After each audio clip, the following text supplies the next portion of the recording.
রোহিত প্রসাদ বলে একজন রয়েছেন, তিনি নিট ইউজি এইমু দিয়েছিলেন। রোহিত, গোটা বাংলা তোমাকে শুনছে, বলো।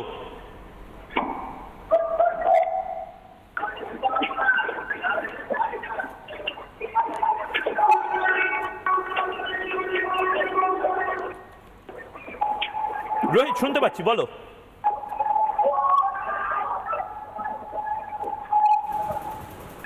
হ্যাঁ স্যার, স্যার এনটিএ এইভাবে যে দুর্নীতি করলো এই বছর, এটা মানে ভাবা যায় না। মানে র্যাঙ্ক এই হিসাবে ইনফ্লেট যে হবে, মানে আমরা চিন্তাই ভাবনা করতে পারছি না। তুমি কি তুমি কনফিডেন্ট ছিলে? তুমি কনফিডেন্ট ছিলে? হয়েছে। হ্যাঁ স্যার, হ্যাঁ স্যার, হ্যাঁ স্যার, আমার এক্সাম যেরকম গেছে স্যার, এক্সামের অ্যান্সার কি এসেছিলো, তো আমার লাগলো কি চেক করলাম, তো ভালোই মার্কস এসছে। এমন না আমি ভাবলাম কলকাতা কলেজ পেয়ে যাবো, আমার 634 মার্কস এসছে এই বছর। কিন্তু র্যাঙ্ক যে 44,000 ক্রস করে যাবে, এটা ভাবা যায় না। আমার লেগেছিল 20,000-এর ভিতরে র্যাঙ্ক আসবে, কিন্তু র্যাঙ্ক এত বেশি ইনফ্লেট হলো এই বছর। আর মানে একটা সেন্টার দিয়ে 6 জন টপ করছে, এটা তো হতেই পারে না, ইম্পসিবল ব্যাপার আছে। কি আর হলো, এনটিএ আমাদের সঙ্গে একদম কি করলো বোঝা, মানে স্টুডেন্টের একদম লাইফ শেষ করে দিল। আমরা 3-4 বছর দিয়ে এত পড়ে গেলাম, টেস্ট দিলাম, এতগুলো টেস্ট দিলাম, সব বেকার চলে গেল আমাদের। আর যদি রিনিট যদি হয়, তো রিনিট তো স্যার, রিনিট যদি হয় তাহলে তো যারা ভালো মার্কস এসছে তাদের তো স্যার ওরা তো মানে ডিজার্ভিং কলেজ এমনি এখন পাচ্ছে না। আর রিনিট হলেও গ্যারেন্টি নেই কি কিরকম পড়াশোনা ফের দিয়ে স্টার্ট করতে পারবো আমরা। তো এনটিএ খালি অফিসিয়াল নোটিশ পাঠিয়ে নিজেকে খালি ডিফেন্ড করছে, আর কিছু করছে না এনটিএ। এনটিএর ব্যাপারে হাইকোর্টে, সুপ্রিম কোর্টে এত কিছু গেল, তাও এনটিএ অফিসিয়াল নোটিশ পাঠিয়ে এমন নিজেকে প্রিটেন্ড করছেন, মানে লাগছে কি এনটিএ কোনো স্ক্যামই হয়নি, এনটিএ কোনো মানে পেপার লিক হয়নি, কিছু হয়নি। কি বলবো আর স্টুডেন্টরা মানে এত এখন স্টুডেন্ট সুসাইড কমিট করছে, কতজন মানে ভাবছে কিছু, মানে আর অনেকজন স্টুডেন্ট ভাবছে কি সুসাইড করব। তো স্টুডেন্টরা এখন, ইন্ডিয়ার স্টুডেন্টরা এখন অবস্থা অনেক খারাপ আছে। যাদের মার্কস এসেছিল 639, আমার দিয়ে কম মার্কস যারা এসছে তাদেরকে 100-150 মার্কস গ্রেস দেওয়া হয়েছে। কী হিসাবে গ্রেস দেওয়া হয়েছে ভাবা যায় না। ঠিক, অনেক ধন্যবাদ রোহিত এই মুহূর্তে। হ্যাঁ হ্যাঁ sir, we all sympathise with you, কারণ আমরাও সবাই নানান রকম সমস্যায় ভুগেছি, কিন্তু আমার মনে হয় না এরকম সমস্যার অভিজ্ঞতা কারো আছে বলে। তোমরা কিন্তু নিজেরা ঐক্যবদ্ধ হয়ে একটা ডিসিশন বা একটা অ্যাডভাইস নাও, সে অ্যাডভাইস জানি না আমরা হয়তো দিতে পারবো না, কারণ এর মধ্যে আরও ইস্যু আছে। এর মধ্যে তোমার বেশ কয়েকটা কোয়েশ্চেনের ডাবল আনসারের ইস্যু আছে, যে একটা না দুটো কয়েকটা প্রশ্নতে একটা ডাবল আনসারের ইস্যু আছে, ওএমআর ডিসক্রেপেন্সির ইস্যু আছে। এখন 8ই জুলাই সুপ্রিম কোর্ট কি দৃষ্টিভঙ্গি নেবে, তার জন্য তো আমাদের থেকে অনেক বেশি তোমরা একেবারে চোখ চেয়ে বসে আছো। কিন্তু আমি জানি না কেউ ওদের অ্যাডভাইস করতে পারবে কি না যে ওদের ইন্ডিভিজুয়ালি কমপ্লেন করার দরকার আছে কি না। দিস ইজ অ্যান ইম্পর্টেন্ট এই পয়েন্ট। এটা কিন্তু যদি কেউ ওদের অ্যাডভাইস, এটা আলাক পান্ডেও, মানে ফিজিক্স ওয়ালার আলাক পান্ডেও করছে। তন্ময়দা, সেটা আপনার কাছে আসবো, যদি তন্ময় জানেন ও যদি একদম তন্ময়দা আপনার কাছে আসছে। কিন্তু এই মুহূর্তে গোটা বাংলা থেকে বহু কল এই মুহূর্তে জবাব চায় বাংলার পিসিআরে ঢুকছে। আক্তার হোসেন বলে একজন মালদা থেকে কল করছেন। আক্তার সাহেব, ময়ূক বলছি, বলুন আপনার বাড়িতে কেউ কি এই পরীক্ষাটা দিয়েছিলেন? আপনার বক্তব্যটা বলুন সংক্ষেপে। আক্তার সাহেব বলুন।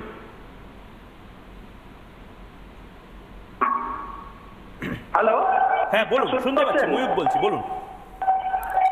বলছি আমার ছেলে শাহিন আফতাব এবার পরীক্ষা দিয়েছিল এবং প্রথমবারই পরীক্ষা দিচ্ছে কারেন্ট আইএসসিও দিয়েছে। এবার আইএসসিতে 97% পেয়ে মালদাতে টপার হয়েছে এবং এখানে 623 পেয়েছে। আমার ধারণা ছিল এক্সপেকটেশন 700-র উপরে নম্বর। সেখানে ওই সেন্টারে যে ঘড়িটা ছিল, সেই ঘড়িটা এত ছোট ছিল, দূর থেকে দেখতে ঠিক মতো পাওয়া যাচ্ছিল না। টাইমিং এর গন্ডগোলের জন্য শেষের দিকে ঠিক মতো অ্যান্সার করতে পারেনি। প্লাস ওই ডবল যে অ্যান্সার রয়েছে সেটাও রয়েছে। আর একটা রয়েছে আপনার ওই আর1 সেটের 25 নম্বর যে কোয়েশ্চেনটা, সেই কোয়েশ্চেনটাই সবকটা অ্যান্সার ভুল ছিল। যেটা রাইট অ্যান্সার তার আগে একটা ডট পড়ে গিয়েছিল। সেই ডটটার জন্য আমি চ্যালেঞ্জও করেছিলাম, কিন্তু এনটিএ এটাকে অ্যাকসেপ্ট করেনি এবং কোনো নম্বরও দেয়নি।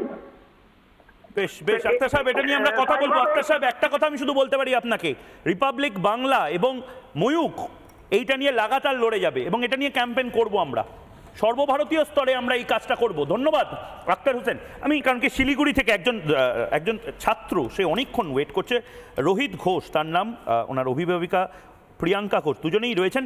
রোহিত, আমি অনুরোধ করব খুব সংক্ষেপে, আমি ময়ূখ বলছি, ময়ূখ দা বলতে পারো, চিন্তা করার কোনো কারণ নেই, কারণ গোটা বাংলা তোমাদের সাথে আছে। রোহিত, সংক্ষেপে বলো, ময়ূখ দা এবং গোটা বাংলা শুনছে তোমাদের।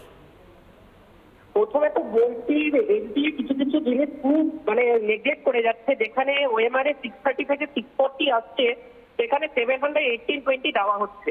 আর আমি এটা দাবি করছি, যেরকম এসএসসি তে ওএমআর পাবলিক করে দেওয়া হয়েছিল, সেরকমই যেন যারা প্রথম 100 জন আছে অ্যাটলিস্ট তাদের ওএমআরটা পাবলিক করে দেওয়া হোক, যাতে বোঝা যায় কতখানি দুর্নীতি হয়েছে।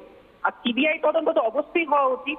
আর কিছু কিছু জায়গায় এটা দেখা যাচ্ছে যে টিচার আর স্টুডেন্টের ফটো হাইব্রিড করে অ্যাডমিট কার্ডে লাগিয়ে টিচার পরীক্ষা দিতে চলে যাচ্ছে। আমি আজকে 4 বারের চেষ্টায় 625 উঠিয়েছি। আমি আজকে ভেবেছিলাম যে আমি আজকে একটা গভর্নমেন্ট মেডিকেল কলেজে এমবিবিএস করবো, কিন্তু আজকে আমার 60K র্যাঙ্ক মতো হয়ে গেছে। এরকম স্ক্যাম হলে স্টুডেন্টদের আর প্রিপারেশন করার মানে কি? বেশ বেশ, অনেক ধন্যবাদ, অনেক ধন্যবাদ। আমি একবার রাহুল রায় অনেকক্ষণ ধরে বসে রয়েছে। রাহুল, একটা তো ওই মুন্না ভাই এমবিবিএস সিনেমায় দেখেছিলাম, একটা তো চেষ্টা হয়েছে যে এই দুর্নীতিটাকে ইনস্টিটিউশনালাইজ করার। আমরা জানি না এখনো এটা সাংগঠনিক প্রাতিষ্ঠানিকভাবে দুর্নীতিটা হয়েছে কিনা, কিন্তু হয়েছে। কে উত্তর দেবে? দেখুন, দুর্নীতি কেন বলা হচ্ছে জিনিসটাকে, সবাই পুরো ভারতবর্ষে ছাত্রছাত্রী এরা তো এত পলিটিক্যাল নয়। আমরা চিকিৎসক হয়েছি, আমাদের বিভিন্ন মত বিরোধ সব কিছু থাকতে পারে। দুর্নীতি কেন বলছে, তার কারণটা হতে পারে এনটিএর দ্বারা একটা ভুল হয়েছে, হতে পারে একটা মিস্টেক, বাট এনটিএ ঠিকভাবে জিনিসটাকে হ্যান্ডেল করার জায়গাতে কোনোভাবে জিনিসটার উপর একটা পট্টি লাগাচ্ছে দেখে যেটা মনে হচ্ছে। এনটিএ কোনোভাবে একটা উত্তর দিচ্ছে, এনটিএ গ্রেস মার্কস দিয়েছে, হতে পারে এনটিএ গ্রেস মার্কস দেবে। এনটিএ কি সেটা আগে জানিয়েছে? এটাকে আগে ইনফরমেশন বুলেটিনের মধ্যে মেনশন ছিল? এনটিএ কখন জানিয়েছে, এই সময়টা দেখতে হবে, টাইম লাইনটা দেখতে হবে।